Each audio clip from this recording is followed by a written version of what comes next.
Assalamualaikum warahmatullahi wabarakatuh. Perkenalkan, nama saya Liguero Alino Ahmad dengan NIM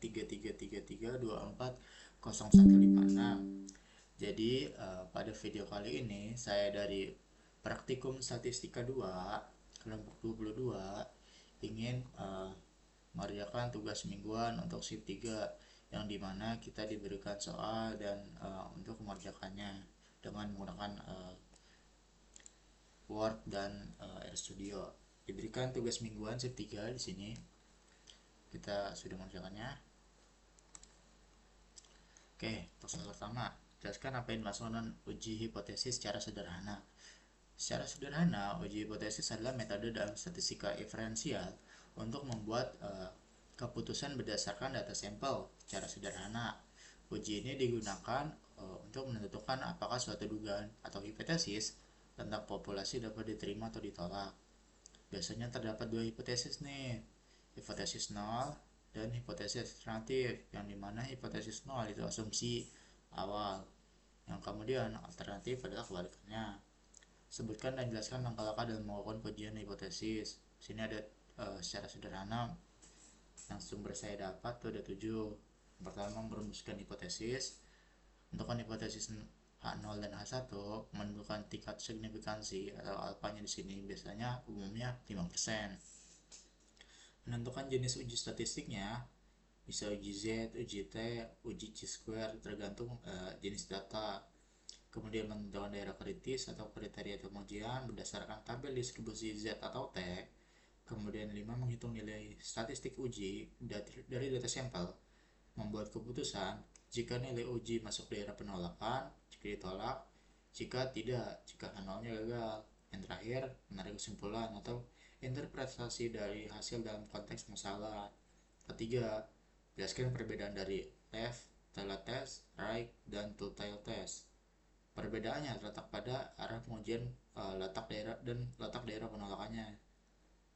Untuk left digunakan jika satu menyatakan nilai lebih kecil dan daerah penolakannya seperti namanya di sisi kiri.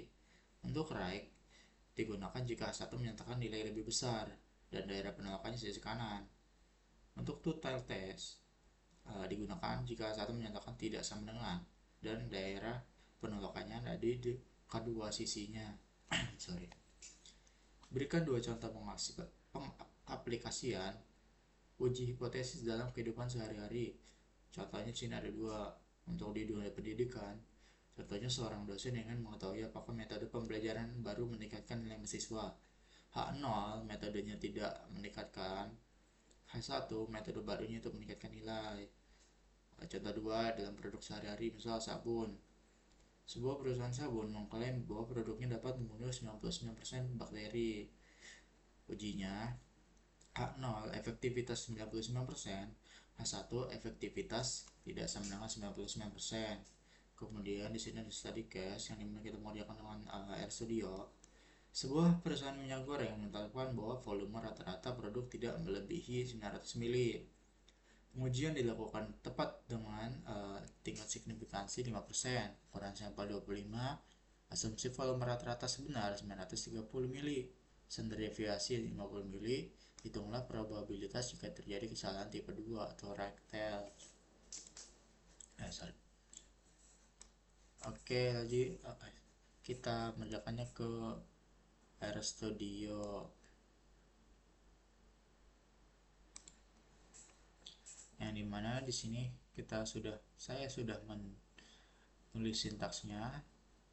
Sini soal nomor 5, rectal, menentukan hipotesis.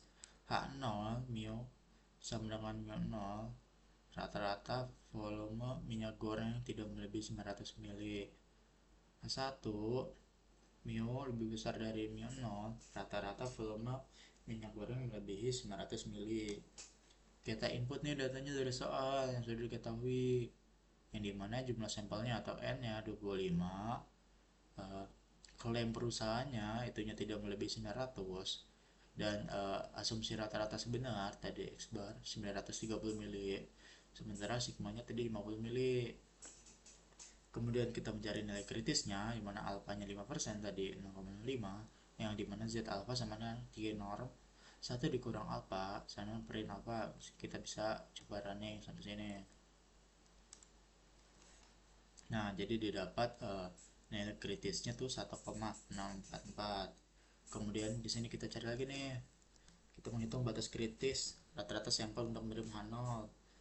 X kritikal di mana M ditambah dan kurung Z alfa dikali sigma dibagi square sini Z kritikal, dan terakhir kita menghitung Z beta kesalahan tipe 2 yang mana Z beta X kritikal kurang X bar dibagi sigma dibagi square, yang dimana beta penorm Z beta atau probabilitas gagal menolak H0 pada H1 benar adalah sekian. Jadi bisa kita coba running juga. Nah, didapat batas kritis rata-rata sampel untuk menerima H0 adalah di 916 ml. Dan sementara tadi klaimnya perusahaan tidak ada produknya tidak melebihi 900 mili. Jadi di sini kita menghitung juga kesalahan tipe 2-nya. Jadi probabilitas perusahaan gagal menolak H0 yang didapat adalah pada H1 benar itu sebesar 0,08768546 atau 8,76% probabilitas perusahaan gagal menolak H0. Seperti itu. Jadi mungkin itu saja yang bisa saya sampaikan. Kurang lebihnya mohon maaf. Minal aizin wal faizin. Wassalamualaikum warahmatullahi wabarakatuh.